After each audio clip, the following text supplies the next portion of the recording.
Today I'm at a gold event for a Mox Pearl, hoping to do well because it's a $100 tournament entry and it's a Mox Pearl for the final prize. And I want to get my gold points for making the Top Deck Invitational. Wish me luck.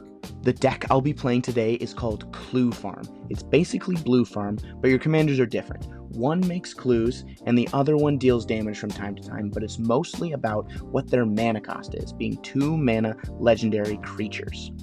The reason I'm playing the deck is because it makes your free spells much more consistent, same with Culling the Weak, Mox Amber, and Mox Opal. You also get to run really powerful cards in Flare of Duplication, Flare of Denial, and Relic of Legends. But if I'm being honest, I'm pretty nervous about not having Tymna. So hopefully it works out today.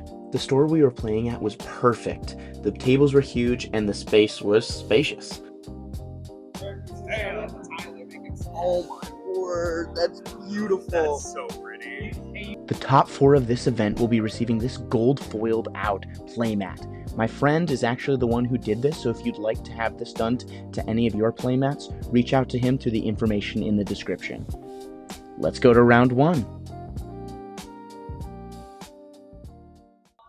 My round 1 game is over, and I got the win. I was against 2 turbo decks, which I am not planning on wanting to face turbo today. I'm just kind of predicting that the meta is going to be more grindy. But in 3rd seat and 4th seat were Rogsai and Atali. Luckily, I was in 2nd seat.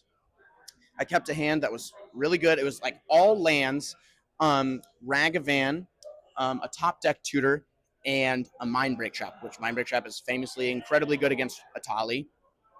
And so because of my draws, I was able to, by turn 2, play out a Mystic Remora and hold up an Offer You Can't Refuse, because I had drawn that, and Mindbreak Trap. So I had 2 pieces of interaction, a Ragavan, and Mystic Remora on the battlefield. I needed all that interaction too, because those turbo decks were going. By turn 3, I had gotten out a Lotho, Esper Sentinel, and a Mockingbird copy of Esper Sentinel. So needless to say, I won. My commanders did come up in this game. I would not have had the mana to cast Tymna, but I cast Bjorna to hold up free interaction in a deflecting swat, and I needed that deflecting swat to help push through my win. If I didn't have that, I would not have been able to push through my win. So my commanders came up, and I was not punished for playing Clue Farm instead of Blue Farm.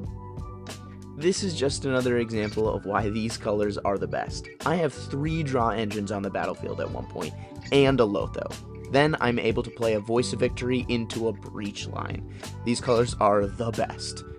Now you can enjoy an interview with the eventual winner of the tournament. Hey there, what is your name and what deck are you playing today?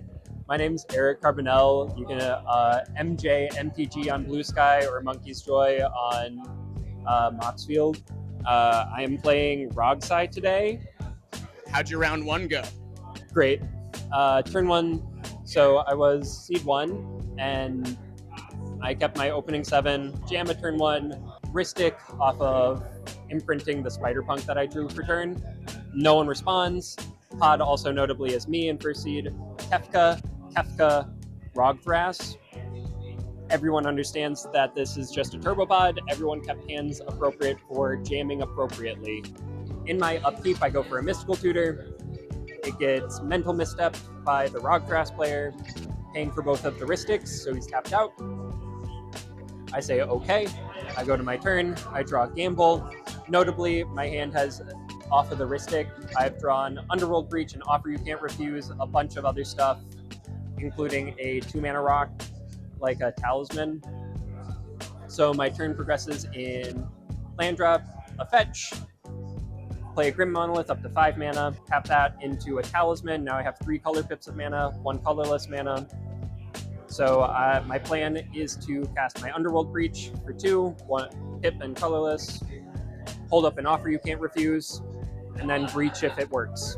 I mean, not Breach if it works, Gamble if the Breach works. And worst case scenario, I have a Ristic in play. So, oh no, my jam doesn't work, and then I try later. It plays out exactly like I anticipated. I am cooking with gasoline the whole way through. And you win. And I win. And we're cooking. Like I mentioned, Eric eventually wins this tournament, and now I have to play him in round 2.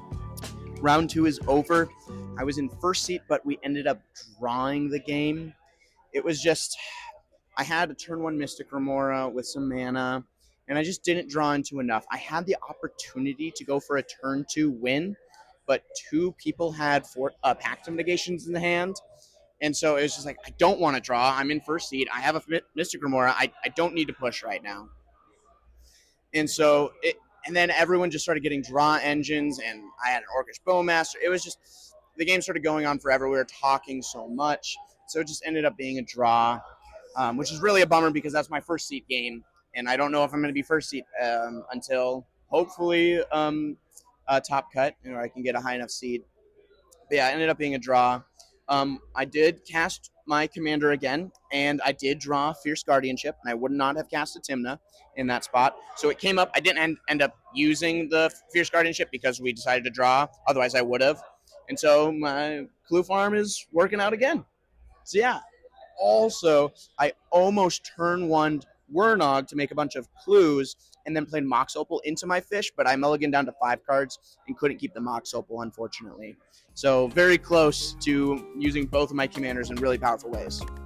Deciding whether or not to push on turn 2 was probably the toughest decision I had to make of the event, but I'll talk more about that in my next video where I go over my deck list and my best and worst plays from the event. So subscribe for more. Take a time. Hey there. Who are you and what are you at this tournament? My name is Daniel. I am the TO for the Family Jewels. Today we're having an event for the Mox Pearl. We're doing a Mox Madness. It's pretty clean. I love it.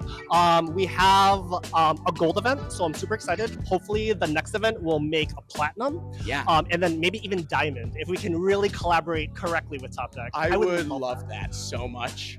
That'd be so great. Obviously, I'm trying to make the Invitational this next year. Yes. And so people like you and our other TO who's right off camera. Woo! Andrew's awesome. Shout out to North Star cEDH. They're bomb.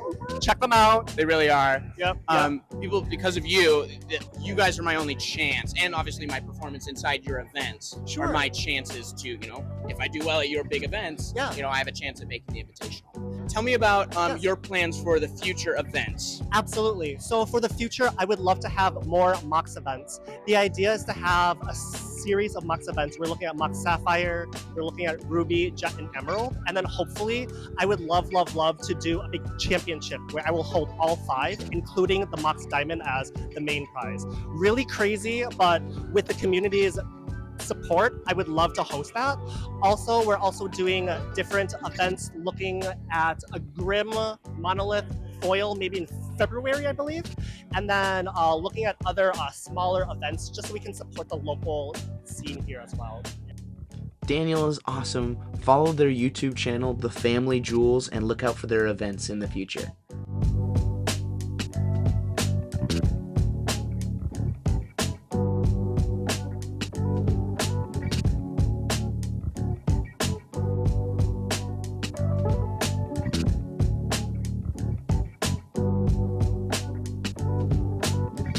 Round 3 is over, and it was an embarrassing loss. I keep a hand that is mana to get me a turn 1 Smothering Tithe, Top Deck Tutor, and a Pact of Negation. Because someone had the Gemstone Caverns out, when I play my Smothering Tithe, they cast Offer You Can't Refuse, which is a very important spell to counter my Tithe. I decide, you know what? If I can pay for my Pact of Negation if I use it now. And so I decided to Pact of Negation that spell and let my Smothering Tithe resolve. Even though I wouldn't have done anything on my turn 2 because I would have tapped out because I had a Mox Diamond and a land, and then the 3 treasures I would have made from everyone's draw step on their first turn. And so I don't know what I was thinking, but I decided to keep my Smothering Tithe around. And then the next player in turn order just has a bounce spell. And so I lose on my upkeep. The dumb thing is, it was an Offer You Can't Refuse, giving me 4 mana, which meant I could have top Vampiric Tutored with one of the treasures, and then got into turn 2 Rhystic Study. I don't know what I was thinking. My brain was frazzled. It was just a terrible decision, just a complete punt. I don't even remember the last time I've thought about a decision, and made it, and it was being just completely wrong. But we're going to move on. We're going to go get some food, get ready for the next round. And my friend Eric, right above my microphone, is also losing quite quickly to an Anala player. So we're going to go get some food. Here's the deal. Everyone punts every once in a while. Everyone makes terrible mistakes, but you can't let it define the rest of your day, the rest of your tournament, the rest of your cEDH career. There's plenty of time for reflection in future days, but today is not that day. Let's just move on to the next round.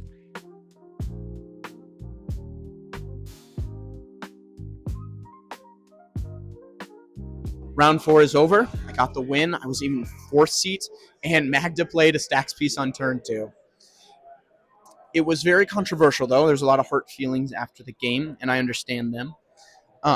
What happened was I had a Ranger captain out from an early point in the game, and later in the game I top deck tutored, and goes to the next player, the Tivit player, and they're like, "What did you top deck tutor for? Are you just winning the game? Like, are you just winning? Are you just untapping and winning the game?" And I'm like, "What do you mean? How do you think I can win through the stacks pieces that Magnus played of a dampening sphere?" Which means Underworld Breach is just off the table. Which is not answering the question of yes or no. I'm not giving a yes or no answer to that because I never do. I never want to give a yes or no answer to that. And so they're like, you know what? Fair enough. But like, do you have a win in hand? And I said, no, I do not have a win in hand. I would have to draw into it. I have an S% on the battlefield, so assumingly I'm drawing some cards here. And so what I just left out was I top deck tutored the consultation to my Thoracle that was in hand already. And so, of course, I know I'm going to draw into the win, but I phrased my promise in that I would have to draw into the win to win the game. And so they go on to cast Tivit, and we're talking about, everyone else is talking about, like, what token should we give them, clues or treasures? And we decide, hey, wait, don't you have a Mindbreak Shop in hand? Should we give you treasures to make sure you can hold up that interaction? And he says, yeah, if you give me treasures, I will hold this up in this interaction up, and I won't go for any wins. And so we're like, deal, sounds great to me. And so when it comes back around to my turn and I crack Ranger Captain after I draw, very upset because he could have won. And he says, I could have won. You should give me the draw right now because I could have won. Which, of course, I'm declining. I'm like, I'm sorry, you made the deal to get treasures and not win. And I said I would have to draw into the win, and I drew into the win because I top deck tutored. Everyone knew I top deck tutored because it was Imperial Seal at sorcery speed. And so I won the game, but really hard feelings because, this is cEDH, this is TEDH, tournament cEDH, right? Where I do not have your best interest at heart as your opponent. I am trying to win the game, and I will never lie in a game, but I will be a lawyer and a politician. I'd love to hear your thoughts in the comments about this politicking strategy, since my perspective to this point has been, if you're trying to get free information out of me, I'm going to lawyer up. Since we're playing in a tournament for money and this is a social format, that's what I've been doing. But I am open to changing my mind because, of course, there were hurt feelings and I never want those to occur. I saw some people playing Riftbound. Is this game fun? Round 5 and going 4th again. Round 5 is over.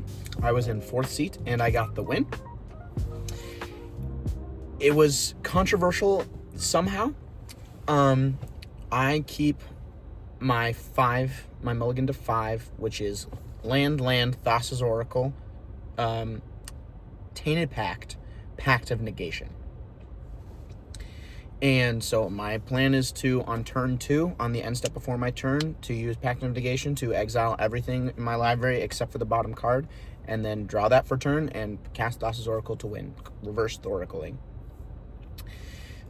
In first seat was Tim Nadargo, and they just have a great hand. They just have all the mana on turn 1.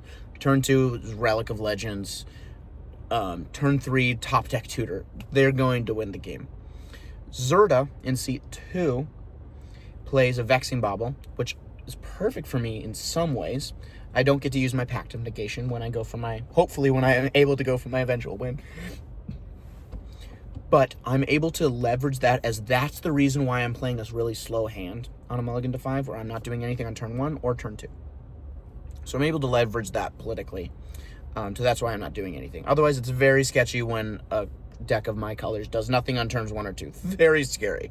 You should be terrified, generally. But I was able to use that, which very logically it seems like, oh, I'm just stifled on playing free stuff. Makes sense that he's not doing anything, right? Seat 3 is my friend Jeff playing Walmart Farm, which is just a 5-color soup deck with some of the Stranger Things cards. He eventually gets out a Ristic Study and starts drawing a bunch of cards. Eventually, because of how threatening Timna Dargo is in Seat 1 with their top deck tutor, and they already have Relic of Legends out on the battlefield, and even more mana, and Timna, it's a whole, it was scared. I Tainted Pact, and I'm able to use that to be like, Jeff, hey, buddy, with Ristic Study, do I need to stop? Like, I'm flipping through, I'm like, do I need to stop at this free counterspell? Zerda can just crack their Vexing Bauble. Like, should I be stopping at this free counterspell right now? Like, do I have to? I mean, 4C, I have 2 lands, that's it. Or do I go and get my value and get a game plan for myself? And my friend Jeff knows exactly what I'm doing, and it's just like, no, I don't think I have anything relevant quite yet. And so he just gives me no information. And so I exile my whole library.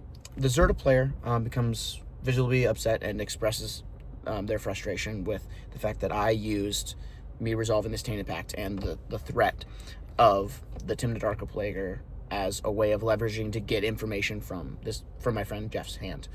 To be fair, I did not get information from his hand, but was quite upset that I leveraged that politically, which I personally don't have any problems with my play. I think if somebody did that against me, I'd respect it as well. Because like that, this is cEDH. I'm always trying to figure out what's best for me. I do not have my opponent's best interest at heart. I am trying to win the game. I'm gonna try and be a nice person while trying to win the game, but I'm gonna try and win the game. And so eventually, I just exile everything in my library, and goes my turn. Draw, no a lot of cards in my library. Play Thassa's Oracle. Everyone starts talking, yet again. And my friend Jeff, the only thing he has is a Pact Integration. But he will lose if he plays it. But he has some amount of outs, is his thought process, because he has this Ristic Study. So he casts a Veil of Summer to draw himself a card. Other people casts meaningless removal spells to draw him more cards. He casts a Born Upon to win to draw himself a card. He then gets up to 4 mana on his next turn by playing a Lotus Petal instant speed because of his Born. And now he says, if anyone can cast 1 more spell, if I draw a land, I can play a Mox Diamond and have 5 mana to pay for my Pact on my next turn. The reason he's not offering a draw in this situation is because he does not make top 16 with a draw. And I am arguing, and I will always argue this, that you should not make game actions that do not lead you towards top 16 when there are other people in the pod that are fighting for spots in top 16. And so he was not going to make a game action that did not win him the game, give him the possibility of making top 16 just by offering a draw, because draws literally do nothing for him. And so eventually he draws into Demonic Consultation. So he cast Demonic Consultation, naming Force of Will. But luckily it was in his top 6. It was his 5th card from the top. And so exiles his entire library. He has no more equity in the game and lets my Thassa's Oracle resolve, and I win the game.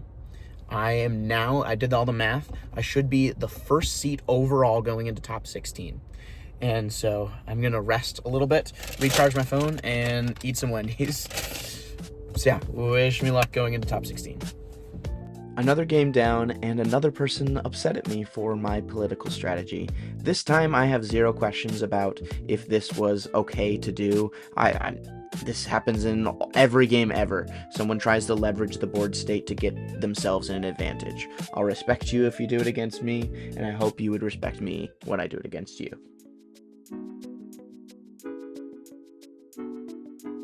I forgot to record a recap, but this game was pretty disappointing. I mulligan down to 3 cards, and don't keep anything that lets me do anything.